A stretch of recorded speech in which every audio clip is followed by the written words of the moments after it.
અમૃતસરિતા ભાગ 2 પ્રકરણ 6। એક ભક્તે મહારાજને પૂછ્યું હતું કે મહારાજ, મને આટલું બધું દુઃખ કેમ આપો છો? તો મહારાજ કહે, તમને ખૂબ સુખ આપવા માટે, મારા સુખમાં તમે રહી શકો, મારું સુખ જીરવી શકો તેવા પાત્ર કરવા માટે તમને દુઃખ આપું છું। તો દુઃખનું કારણ આ સુખ છે।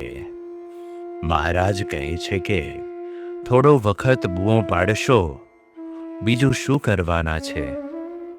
ભલે પાડે, પણ બૂમોને અંતે તો અલૌકિક સુખમાં રહેવાશે ને। શા માટે દુઃખથી ડરી જવું? ભલે દુઃખ થાય, દુઃખ એ દુઃખ નથી, દુઃખ સુખ માટે છે। શ્રીજી મહારાજ દુઃખ આપે છે એ સુખ માટે જ આપે છે। તેથી એમ નહીં માનવાનું કે એવું તો મેં શું પાપ કર્યું છે કે મહારાજ મને આટલું બધું દુઃખ આપે છે।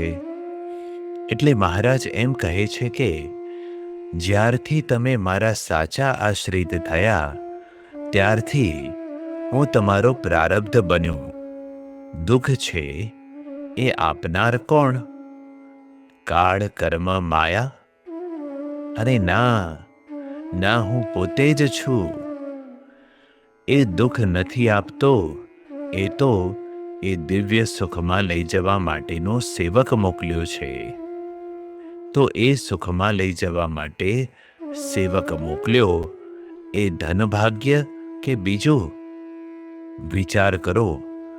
કદી એ મંદવાડથી ડરીએ નહીં, મંદવાડથી મૂંઝાઈએ નહીં।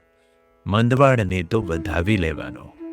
મંદવાડ તો સુખને માટે શ્રીજી મહારાજે મોકલ્યો છે। આ વાત બરાબર સમજવાની છે।